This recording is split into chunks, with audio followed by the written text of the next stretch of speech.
1943. A windowless room at 84 Avenue Foch, Paris. SD headquarters. A British agent sits handcuffed to a chair. He's been searched 3 times. His pockets emptied, his shoes examined, his belt confiscated. The Germans are thorough. They have found everything. Everything except the 2-inch blade sewn into the lining of his jacket lapel. This is the story of Britain's smallest weapon of the Second World War. A knife so tiny it weighed less than 40 grams. So discreet it could survive the most thorough security police search. And according to Fairbairn's combat literature, deadly enough to cause unconsciousness in seconds if it found a major vessel. The lapel knife was never meant to win fights. It was meant to create a violent break, a moment of chaos, a split-second opening when everything else had failed. By 1941, Britain's Special Operations Executive faced a problem no conventional weapon could solve. SOE agents dropped into occupied Europe, carried pistols, carried explosives, carried radio sets. The Welrod suppressed pistol, plastic explosives disguised as coal, radios small enough to fit in a suitcase. Britain had equipped these agents with everything they needed to wage war from the shadows. But the moment an agent was captured, all of that equipment disappeared. German security police were experts at searching prisoners. The SD, the SIPO, the apparatus that prisoners simply called the Gestapo. They confiscated weapons. They stripped clothing. They examined shoes, belts, watch straps, every item that might conceal something useful. They found everything. And then the interrogations began. The Germans had refined interrogation into a science. Avenue Foch in Paris, headquarters of the SD in France. Prince Albrechtstrasse in Berlin, nerve centre of the entire security apparatus. Regional headquarters across occupied Europe. Captured agents faced weeks or months of questioning, sleep deprivation, beatings, water torture. The Germans wanted names of other resistance members. They wanted locations of safe houses and weapons caches. They wanted radio codes and transmission schedules, information that could unravel entire SOE networks. Some agents broke under torture. Some held out until they died, but almost none escaped, because an unarmed prisoner, handcuffed in a guarded room deep inside enemy headquarters, has no options. The guards are armed, the doors are locked, the building is full of enemies. SOE needed to give their agents one final option. A weapon that could not be found. A weapon that could be accessed even when restrained. A weapon small enough to hide in plain sight but lethal enough to create a single chance at freedom. They turned to 2 men who had spent decades studying how to kill at close range. William Fairbairn and Eric Sykes arrived at Station 12, Aston House in Hertfordshire, in late 1940. Fairbairn had spent over 20 years in the Shanghai Municipal Police, working some of the most violent streets in the world. His body carried knife scars from dozens of encounters. He had studied every martial art he could find, from jiu-jitsu to Chinese boxing, and synthesized them into a system designed purely for killing. Sykes had worked alongside him training the Shanghai Sniper Unit. Together they had already designed the Fairbairn-Sykes fighting knife, the 7-inch commando dagger that would become the most famous blade of the war. But the fighting knife was too large. 7 inches of steel cannot be hidden from a thorough search. Guards would find it in a pocket, in a boot, strapped to a leg. So Fairbairn and Sykes went smaller, much smaller. According to Lieutenant Colonel Leslie Cardew-Wood, commanding officer of Station 12, the 2 men invented what became known as the thumb knife or lapel knife during their time at Aston House. Interestingly, Fairbairn's official service record lists every weapon he designed, including the fighting knife, the Koch spring baton, and the spike necklace. It does not mention the lapel knife. Some researchers believe Eric Sykes specifically deserved primary credit for these assassination-oriented concealed weapons. One collector reportedly owns a lapel dagger, bearing what appears to be Sykes's Chinese chop, his personal stamp, though such private collection claims are difficult to verify. Whatever the precise attribution, the design was brutally simple. A blade between 1.5 and 2.5 inches long. No handle in the traditional sense, just a narrow metal grip roughly the width of a thumb. Some were double-edged, others were single-edged with a sharpened false edge. All were optimized for a fast, deep thrust.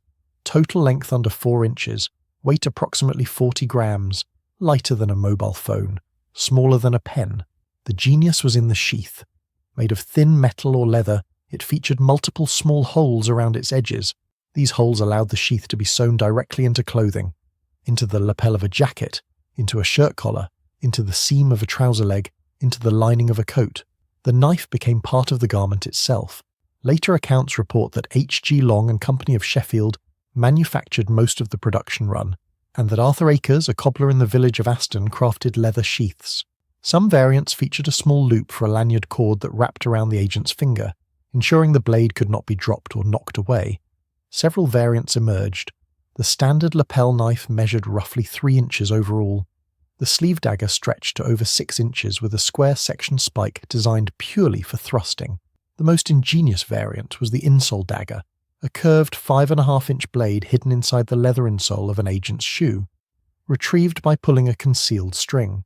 All shared the same matte black finish for covert operations. All were designed to be invisible during searches. If you are finding this interesting, consider subscribing. It costs nothing, takes a second, and helps the channel continue these deep dives into British engineering. Now, back to what agents were trained to do with these tiny blades. SOE training schools taught agents to use the lapel knife with terrifying precision. At facilities like Arisaig in Scotland and Beaulieu in Hampshire, instructors introduced what Fairbairn called the timetable of death. This was a diagram of the human body showing the location of major arteries, the depth beneath the skin to reach them, and the estimated time for a victim to lose consciousness once severed. The carotid artery in the neck, running just 2 centimeters beneath the skin. Fairbairn's chart claimed 5 seconds to unconsciousness, 12 seconds to death. The subclavian artery beneath the collarbone, even faster, 2 seconds to unconsciousness, 3.5 to death. The femoral artery in the thigh, the brachial artery inside the upper arm. Students memorized these figures and practiced the drawing motion until it became instinct. Lightning fast, instructors demanded. Your life depends on being faster than the guard reaching for his pistol. The thumb dagger grip involved wrapping the lanyard loop around the index finger while pinching the weapon between thumb and forefinger. This gave control and prevented the blade from being knocked away during a struggle. Students practiced on dummies, on sandbags, on sides of beef. The motion had to become automatic. Modern medical analysis has proven these timings were optimistic at best. Rex Applegate, Fairbairn's American protégé, later admitted at a knife collector's show in 1987 that the timetable of death was not medically accurate. Its real purpose was psychological. Young agents facing deployment into occupied territory needed confidence. They needed to believe that even when everything else was taken from them, they still had a chance. The intended scenario was grimly specific. An agent restrained during interrogation, hands cuffed but some range of movement, a guard standing close. The agent reaches slowly toward their collar as if adjusting their clothing. The guard suspects nothing. The blade comes free. One strike to the throat or the hand reaching for a weapon. Not a guaranteed escape, a momentary disruption. Seconds of chaos to grab a weapon, to break restraints, to reach a door. In a building full of enemies, that might be all an agent could hope for. Here is where history becomes frustratingly incomplete. Despite extensive searching through declassified SOE files, agent memoirs and post-war interrogations of German officers, no verified account exists of a captured agent using a lapel knife against their interrogators. The dramatic image of a British spy slitting a guard's throat during questioning appears to be legend rather than documented fact. What the records do show is that captured, agents fought back using whatever they could find. Frank Pickersgill, a Canadian SOE agent captured in June 1943, attempted escape from SD headquarters at 84 Avenue Foch sometime in 1944. According to post-war investigation by Vera Atkins using declassified files and testimony from German captors, including SD Chief Joseph Kiefer, Pickersgill attacked his guards with a broken wine bottle, killed 1 or 2 of them, then jumped from a second-story window, breaking his arm before being shot multiple times. He used an improvised weapon, not an issued concealed blade. Michael Trotterbus, killed in November 1943 when German security forces raided his location, reportedly killed and wounded 2 attackers. The weapon he used remains unspecified. This absence of documentation does not prove the lapel knife was never used. SOE operated under extraordinary secrecy. Many files were deliberately destroyed after the war. MRD Foote, the official SOE historian, worked under restrictions so severe he was forbidden from telling his wife what he was doing. Evidence that might confirm operational use may simply have been lost. What we can say with certainty is that the weapon existed, was issued, and gave agents something no other military force provided. A hidden option, a final card to play. That absence of verified use does not make the lapel knife useless. It tells you what the weapon really was. Insurance you hope you never have to cash. No comparably well-documented German program for sewn-in microdaggers has been identified. The Abwehr, the SD, the security apparatus, none appear to have developed miniaturized concealed blades for their own operatives in the same systematic way. Their approach to covert operations emphasized false uniforms, recruited locals, and signals deception rather than the kind of stay-behind sabotage that SOE specialized in. When the American OSS was created in June 1942, they adopted British lapel knife designs wholesale. The tiny Sheffield blade became standard equipment for American agents as well. The lapel knife represents something larger than its physical dimensions suggest. It embodies the philosophy that drove SOE from its creation in July 1940. Winston Churchill had ordered the new organization to set Europe ablaze. Unconventional problems require unconventional solutions.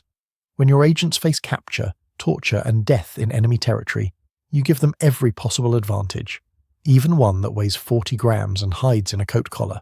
At Station 15, the thatched barn facility responsible for final preparation of agents before deployment, tailors carefully stitched the tiny weapons into continental-style clothing.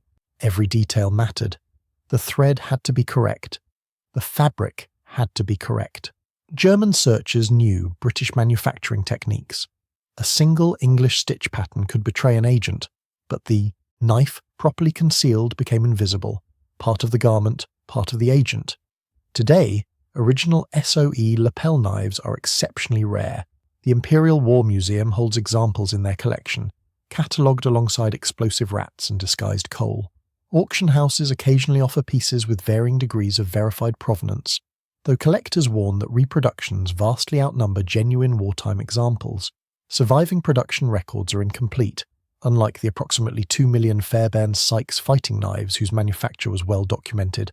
The weapon that was designed to be invisible has mostly disappeared, but the idea behind it, that British engineers could solve the unsolvable, that even a captured agent was never truly helpless, that remains. In the shadowed rooms of occupied Europe, in the hands of men and women who knew they might never come home, a 2-inch blade sewn into a jacket lapel represented something the Germans could never take away. One final option, one hidden chance. The possibility, however slim, of turning the tables on an interrogator and walking out alive. That was British engineering. That was SOE. And that was the lapel knife.